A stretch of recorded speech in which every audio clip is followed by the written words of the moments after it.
Apple's cheapest MacBook, the Macbook Neo, or Dell's latest XPS 13? Which budget laptop should you buy right now? Both of them now start at $699 or some 80,000 rupees in India, and I have been using them side by side for more than a week now. And this might genuinely be the most interesting Windows versus Mac comparison I have done in a very long time. For the past few years, budget Windows laptops have been pretty embarrassing compared to MacBooks. Whenever someone asked me which budget laptop should I buy, my answer was almost automatic. A couple of years ago, it was the M1 MacBook Air, then last year the M2 MacBook Air, and more recently the MacBook Neo. MacBooks have simply been the better recommendation. But maybe 2026 is the year Dell changes that.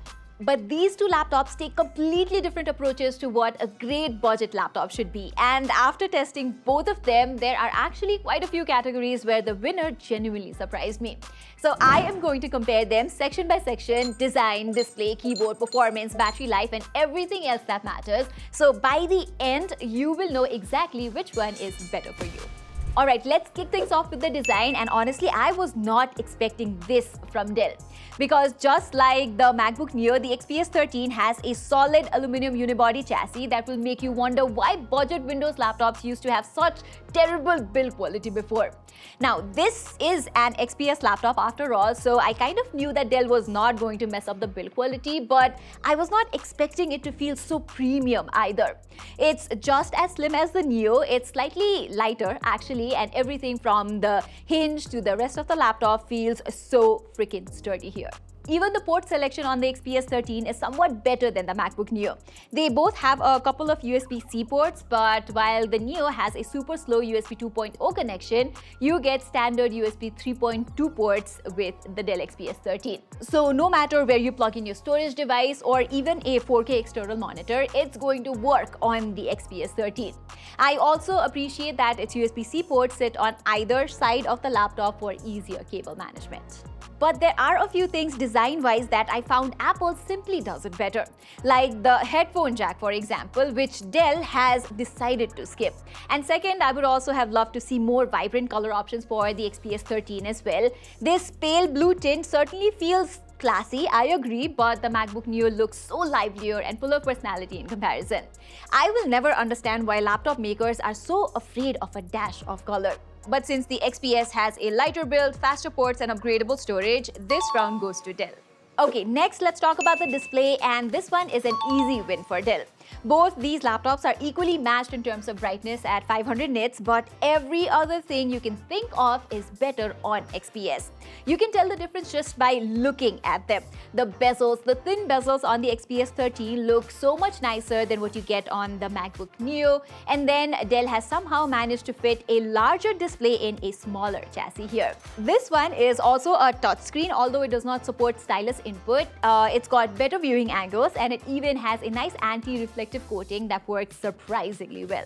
Even if you look at some objective measurements, the XPS 13 once again comes out on top with an impressive 100% DCI P3 colors compared to the Neo's 70% P3 gamut. That means even though they're both perfectly fine for things like video streaming and web browsing, you could actually depend on the XPS for creative works like light photo and video editing too. And if that was not enough, the XPS 13 also comes with a 120Hz refresh rate, which can drop as low as 30Hz to save power. So be it scrolling through websites or just browsing across windows, it's a much better experience on the XPS 13. The only thing that kind of sucks about it is the contrast level can look somewhat washed out, but since that's literally how anti-reflective coating works by diffusing ambient light and turning up the black levels, I actually will not worry about it. I was kind of expecting the quad speakers on the XPS 13 to blow me away versus the MacBook Neo's dual speakers, but turns out the MacBook Neo speakers sound much more balanced. MacBook Neo speakers are not louder than XPS's, but the tuning on the XPS 13 is not good. It's quite sharp with sort of a treble heavy mix. The keyboard, on the other hand, is equally nice on both of these laptops, and this is coming from me, a die-hard MacBook keyboard fan, so you have to know it's true. I feel like the XPS 13's keys have a slightly more springy, bouncier feel to them than the MacBook Neo, but I could maintain my usual typing speed on both of them just fine. But the tiebreaker here has to be the fact that the XPS 13 has backlit keys unlike the MacBook Neo, so this round goes to the XPS, no doubt. Having said that, I would choose MacBook Neo's trackpad over the XPS 13's. They're both glass-topped mechanical trackpads that are perfectly spacious and smooth for all sorts of gestures. That's the good part. The problem is, since the XPS 13 uses the same dive board trackpad like most Windows laptops where you literally can't click towards the top, on the MacBook Neo, you can literally click anywhere, and I like it better that way. And what I also like better on the Neo is the webcam. If you have to sit in a lot of meetings, the Neo's webcam gives you better quality. XPS does have a wider field of view, and I also appreciate Dell for this IR camera that doubles as a biometric login, but the quality of the video is just not pleasant to look at. Alright, now I have two more things I need to talk about: battery life and performance. And when I started testing these laptops, I was 100% sure that the MacBook Neo would take an easy win in the battery test by a big margin, but here's what happened. I ran them through my usual battery drain test that includes web browsing, working on Word, and Excel documents alongside streaming videos on YouTube, and guess what? The MacBook Neo called it quits after 10 hours and 27 minutes, while the XPS 13 kept pushing through for 11 hours straight. It's not a huge difference, I know, but I really thought the XPS was going to lose by at least 2 hours.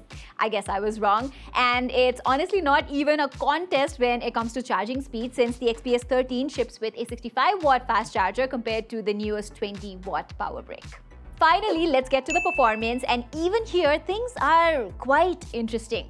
So the MacBook Neo is powered by Apple's A18 Pro chip with 8 gigs of memory and 256 GB of storage in the base model, whereas Dell went with Intel's new Core 5320 Wildcat Lake CPU for the XPS 13, along with 8 GB RAM and 512 GB storage. You are literally getting double the storage for the same price here, which is also user replaceable, by the way, and it also has much better read and write speeds. But of course, fast storage alone does not make for fast performance. When I put these two across a series of benchmarks, the A18 Pro clearly showed who's the boss.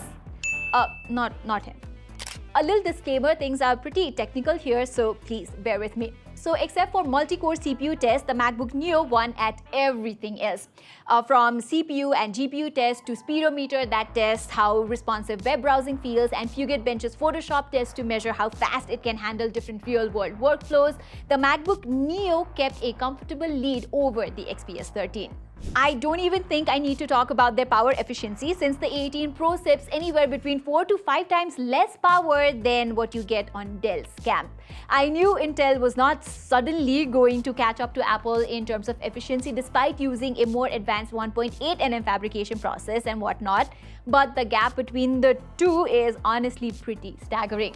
Now, how do these two feel to actually use them in real life then? Well, it's the classic Windows versus Mac debate that I think most of you guys are already familiar with.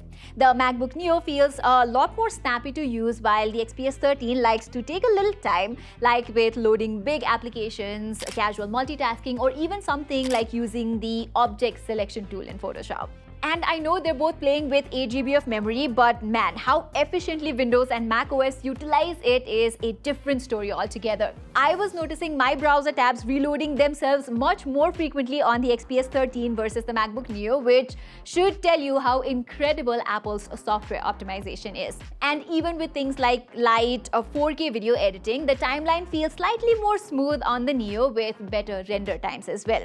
Oh, and let me also remind you that the MacBook Neo achieves all this while being a completely fanless system. The XPS 13 has dual fans to support all kinds of performance. Although I have to mention, the fans on the XPS 13 are absolutely some of the quietest I have tested on a laptop, hitting only like 30 dB at full load, but even so, the MacBook Neo is clearly the performance champ between the two. Again, I am definitely not saying that the XPS 13 feels laggy or anything like that. In fact, if you're a student, an office worker, or a casual user with a fairly basic workflow like web browsing, checking emails, using office applications, or streaming videos, this guy is more than up for any of those tasks. Okay, I guess I better wrap it all up now, and I have to say I was personally invested in this comparison. Even I wanted to know which is better. I can't even remember the last Windows versus Mac video I did where the results were this close. It's down to the wire since the XPS 13 and the Macbook Neo are tied with 4 wins each. So Dell took home the awards with its better design, better display, nicer keyboard, and longer battery life and faster charging, whereas things like speakers, trackpad, webcam, and performance all went Apple's way. Which means based on what factors you consider to be more important for you, I think the choice is pretty clear. So if you have around 80,000 rupees to spend on a brand new thin and light laptop, the XPS 13 and the MacBook Neo are two of the very best in the market right now. Both competitive, both great options. Which one would you go for? Please let me know in the comments below. And while you're there, please don't forget to subscribe to my channel. Saying this, I'm Pratima, and I will see you in my next video.